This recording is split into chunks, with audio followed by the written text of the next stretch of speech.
E aí, gostou do meu cenário? Esses abajures aí eu aposto que vocês já viram. Vou mostrar agora uns equipamentos que são inovação tecnológica com patente brasileira. Esse aqui é um cobertor de luz utilizado em UTI neonatal. Esse aqui é bem interessante. Na dificuldade de se achar uma veia para fazer um exame de sangue, olha, que facilitador. E esse aqui é para fazer o conhecido exame ginecológico Papa Nicolau, com a luz nas extremidades. Você sabe o que todos esses equipamentos têm em comum? Todos são feitos com fibra ótica, que é o tema do programa de hoje. O internauta Esaú Medeiros quer saber como é que é a rede de fibra ótica no Brasil.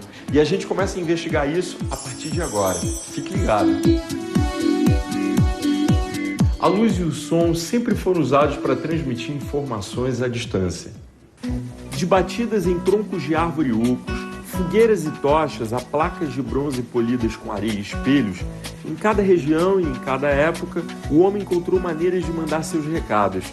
Quando utilizava a luz, muitas vezes fracassava por causa de fenômenos atmosféricos, como chuva e névoa, ou pela necessidade de o emissor e o receptor estarem visíveis entre si. Eu estou aqui no Museu de Telecomunicações no Rio de Janeiro e vou conversar com um físico, engenheiro elétrico e historiador das telecomunicações no Brasil, Mauro Costa. Mauro, como é que as informações eram passadas de um ponto a outro de 100 anos atrás até hoje? No início do século XIX, mais precisamente 1809, nós tínhamos já uma boa rede de telégrafos óticos no litoral do Brasil, em alguns pontos, para comunicação com os navios que chegavam de fora. Essa comunicação visava, basicamente, dizer previamente ao continente qual era a origem do navio e qual era a carga que esse navio trazia. E como é que era isso? Era um sistema de bandeiras colocados em umas estações chamadas estações de telégrafo ótico. Existia, inclusive, uma aqui no Rio de Janeiro, no Morro do Castelo. Essas estações eram bandeiras colocadas entre essa estação e o navio, onde se estabelecia uma comunicação do tipo permissiva, para que o navio pudesse descarregar, e avisava previamente à corte o que estava sendo descarregado. E a telegrafia elétrica? Como é que era essa comunicação telegráfica? Explica pra gente. Para a gente fazer um paralelo com o que a gente tem hoje, a gente pode imaginar um quarto escuro. A gente entrando num quarto escuro, ligando o interruptor e acendendo uma lâmpada. Bem, o telégrafo é bem parecido com isso. Coloca o interruptor, coloca a lâmpada muitos quilômetros distante, tira a lâmpada e coloca um perfurador. Esse perfurador, numa fita, vai marcar os traços e pontos, que quando lido por um operador, ele é capaz de traduzir aquele código numa informação corriqueira, num texto. Então, por exemplo, tantos pontinhos e tantos tracinhos vão dar a letra A. Por exemplo, isso, exatamente. E tinha também um sistema de comunicação telegráfica do Brasil com outras partes do mundo? Sem dúvida, Alexandre. Eu acho interessante a gente mostrar isso para percebermos que essa conectividade que a gente tem hoje, ela já existia, né, no século XIX ainda. Em 1870, para termos uma ideia, nós temos já cabos levados ligando Europa, Estados Unidos, África, Ásia e até a Oceania. Mauro, depois da telegrafia elétrica, veio o quê? A gente tem a telefonia, né, e tem a radiotelegrafia. A radiotelegrafia, ela é colocada junto com a telegrafia elétrica, cuja função era romper, digamos assim, os lugares mais difíceis, como a floresta amazônica, né? O telefone é mais uma tecnologia urbana, né? Ela vai atender basicamente a elite, né, na sua comunicação local. A comunicação à distância ainda é feita por muitas décadas no Brasil via telégrafo. E o telefone foi evoluindo até as várias formas de tecnologia que a gente vê até hoje. Mauro, muito obrigado pelo bate-papo. Um abraço. E a fibra ótica, como é que entra nessa história?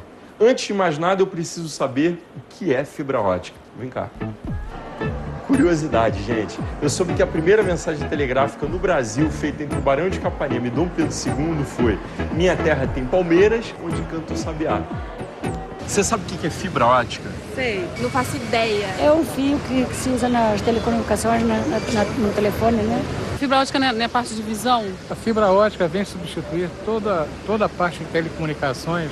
De transmissão de dados, tipo um conduíte que permite transmissão de dados numa velocidade maior, uma quantidade maior. Bem, gente, Por aqui eu não encontrei nenhuma resposta bem clara, mas eu soube que lá em Campinas tem uns pesquisadores que são feras nesse assunto. E é para lá que a gente vai agora. Vem comigo.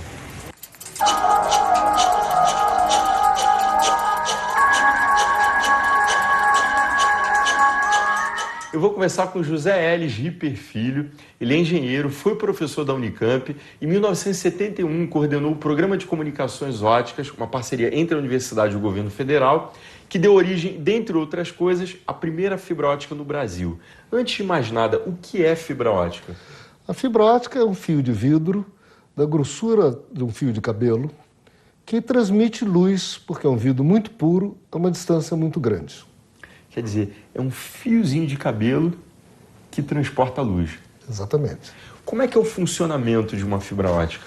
A fibra ótica é um fio de vidro com muito pouca perda, ele é muito puro. Então, se eu colocar a luz numa ponta, aqui, por exemplo, eu estou colocando uma luz vermelha para ser visível. Então, você vê aqui, com 2 km de fibra, ela sai na outra ponta. O Alexandre aí vai mostrar um pouco para vocês. Bacana, hein? Isso mostra que a luz invisível numa fibra ótica pode percorrer centenas de quilômetros. Agora, uma dúvida que eu tenho. Como é que a informação, já que a fibra ótica, ela transporta a luz e é nessa luz que vai a informação, como é que acontece isso? Toda a informação, por exemplo, o sinal dessa imagem que vocês estão vendo, ela é primeiro transformada num sinal elétrico binário. 0,1. Aí, na ponta, eu tenho que transformar isso em luz. Então, eu tenho um laser, que é uma lâmpada, que funciona muito rapidamente. Então, ela transforma em sinal binário luminoso. A luz fica piscando numa extrema velocidade. Na outra ponta, eu faço o contrário e transformo em sinal, recupero o sinal elétrico, que então vai para a câmera, para a televisão, para onde vocês quiserem. Quais são os principais usos da fibra ótica? A primeira é a transmissão de informação a longa distância. Então, pode ser TV, telefonia, internet, etc. Segundo, você tem outros usos mais particulares. Por exemplo, em medicina, a laparoscopia, por exemplo, é possível porque eu enfio 2 fibras óticas, uma para iluminar e outra para olhar a imagem, que permite que o médico opere se tem que fazer um grande corte. Também pode enfiar um tubo para examinar o estômago ou até em decoração.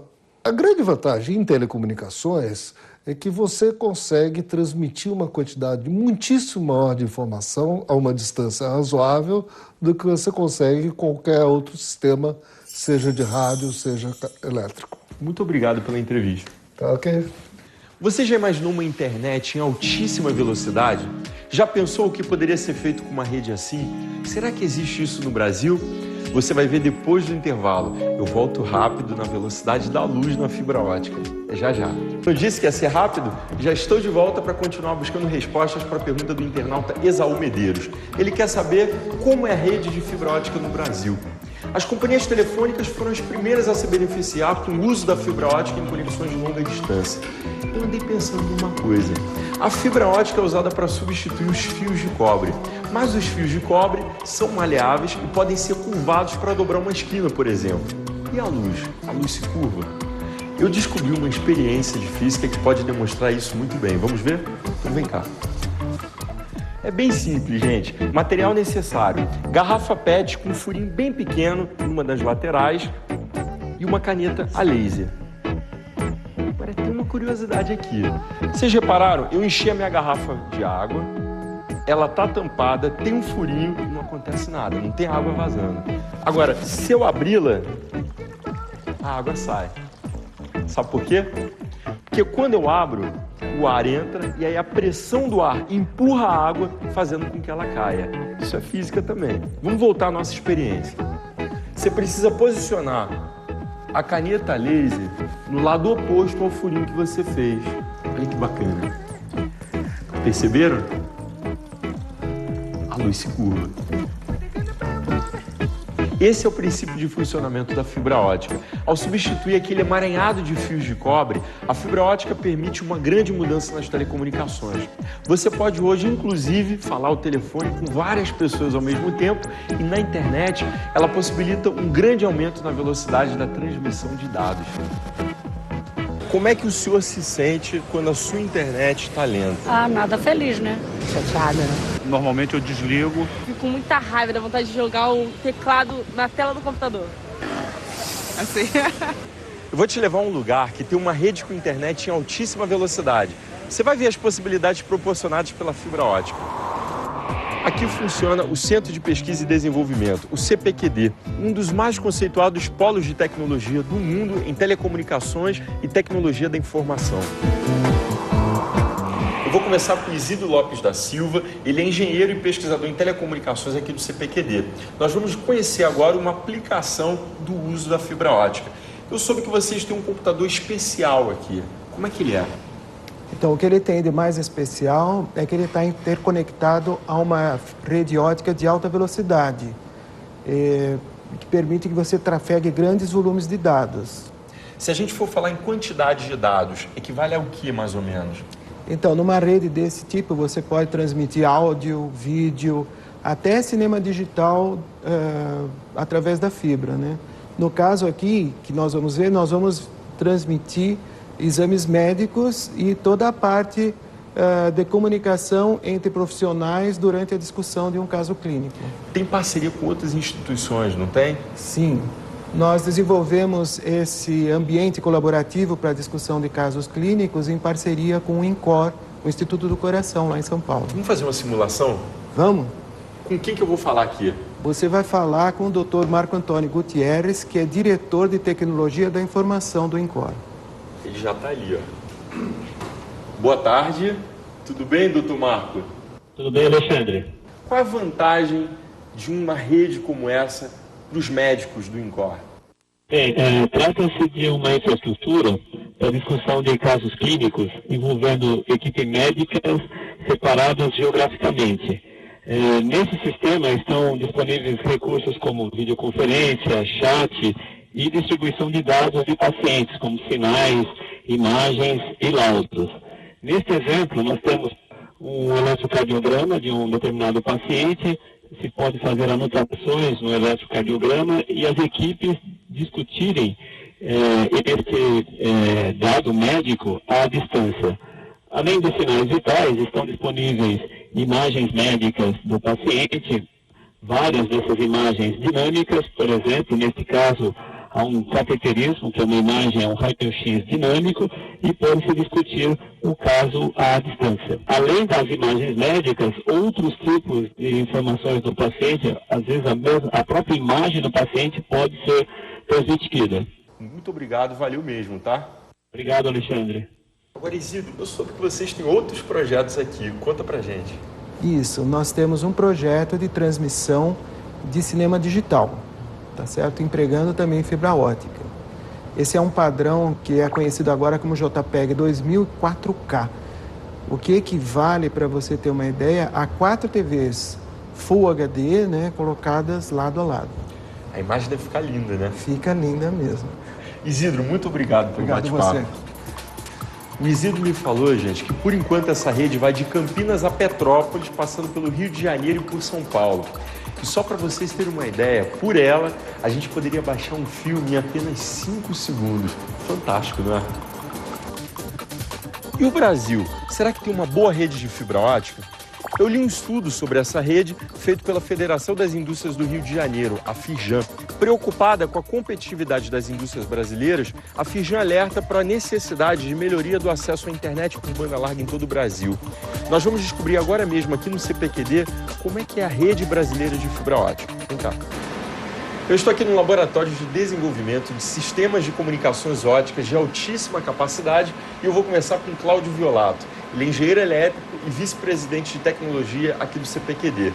Quantos quilômetros de fibra ótica estão instalados no Brasil? Olha, hoje, no Brasil inteiro, existe na ordem de uns 20 milhões de quilômetros de fibra ótica implantados nas várias regiões. E tem um ritmo muito intenso de crescimento. Só no ano de 2012 vão ser instalados da ordem de 4 milhões e meio de quilômetros de fibras óticas adicionais. Pra você ter uma ideia do que isso significa, no mundo todo existem da ordem de 700 milhões de quilômetros de fibra ótica implantados. Quem instala essa rede? É o governo? São as instituições privadas? Como é que é isso? Majoritariamente, quem instala as redes de fibra ótica no Brasil são as prestadoras de serviços de telecomunicações nas suas várias regiões de operação.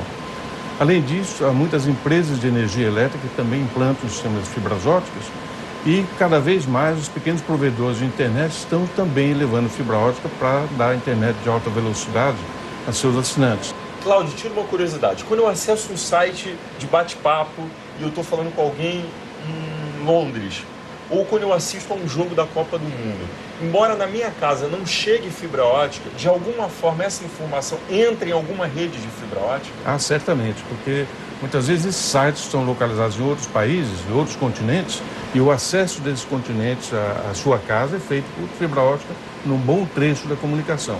Quando você assiste a Copa do Mundo, realizado em outro continente, tudo isso está sendo transmitido para a sua casa também por fibra ótica. Esse laboratório aqui, gente, é de extrema importância para o CPQD. Eu queria saber que pesquisas de ponta vocês estão desenvolvendo aqui. Olha, Alexandre, nós estamos aqui num laboratório onde se realizam pesquisas que estão na vanguarda científico-tecnológica em comunicações no mundo inteiro. O que acontece aqui pode estar acontecendo nos 2 ou 3 outros laboratórios no mundo, é muito pouco. E o que nós fazemos aqui é colocar uma taxa de transmissão muito grande, explorar toda a capacidade de transmissão de uma fibra ótica. Se você ver nessa tela aqui, e aqui ilustra bem o que está acontecendo. Quando você está na sua casa falando ao telefone ou transmitindo uma mensagem do seu e-mail, tudo isso é transformado de uma forma ou de outra em zeros e um, que é a linguagem do computador, é digitalizada, e transmitida e combinada com muitas outras pessoas que estão fazendo a mesma coisa. Isso passa por um sistema de comunicações óticas e ao chegar no fim da fibra ótica, você encontra uma mancha parecida com essa, todos os sinais estão embaralhados, todos misturados, devido às imperfeições que acontecem ao longo da transmissão na fibra. Então nós temos um intenso trabalho de processamento elétrico, digital do sinal, para ir limpando, desfazendo todas as imperfeições que foram colocadas, para chegar ao fim e ter um sinal bem limpinho, assim, onde eu posso extrair a informação em cada uma desses pontos de luz que chegaram. O objetivo, então, ali é organizar a informação. Isso, extrair todo o ruído, toda a imperfeição que aconteceu e eu limpar todo o sinal que foi transmitido para poder tirar a informação de cada um desses pontinhos aqui. Isso vai possibilitar, por exemplo, um aumento na transmissão de dados, na velocidade desses dados também? Esse tipo de técnica que está fazendo aqui, nós teremos brevemente no Brasil, desenvolvido aqui com componentes feitos aqui no CPQD, a capacidade de explorar quase a totalidade da fibra ótica. Nós teremos brevemente sistemas de transmissão a 10 terabits por segundo, que é uma taxa extremamente elevada, a ponto de poder imaginar que toda a população do Brasil, falando simultaneamente, pudesse transmitir de uma única fibra ótica. E como é que está, Cláudio, a rede de fibra ótica no Brasil, se a gente for comparar com o Japão, com a Coreia do Sul, os Estados Unidos? Olha, do ponto de vista de distribuição, de capilaridade, o Brasil está bem atrasado, porque na Coreia, por exemplo, mais de 50% das casas já recebem fibra ótica. Mas do ponto de vista da qualidade da tecnologia empregada, o Brasil não tem nada a dever ao resto do mundo. Nós temos aqui a tecnologia mais sofisticada possível e fico muito orgulhoso de dizer que muita dela foi produzida aqui pelo próprio CPQD. Então, do ponto de vista de qualidade, o Brasil tem uma excelente fibra ótica, uma excelente rede de fibras óticas. Você acha que quando essa rede estiver disseminada no Brasil, vai haver uma grande revolução na comunicação do país? Ah, certamente, Alexandre. Na hora que você tiver todas as casas interconectadas com banda larga, muitas vezes em fibra ótica, você está construindo, de fato, a infraestrutura do século XXI, que é a internet, sobre fibras óticas. E aí você vai ter uma capacidade de desenvolvimento socioeconômico muito melhor no país. Cláudio, muito obrigado pela entrevista. Eu que agradeço, Alexandre. O programa chegou ao fim e até a semana que vem. Olha o nosso encontro, hein? Até lá.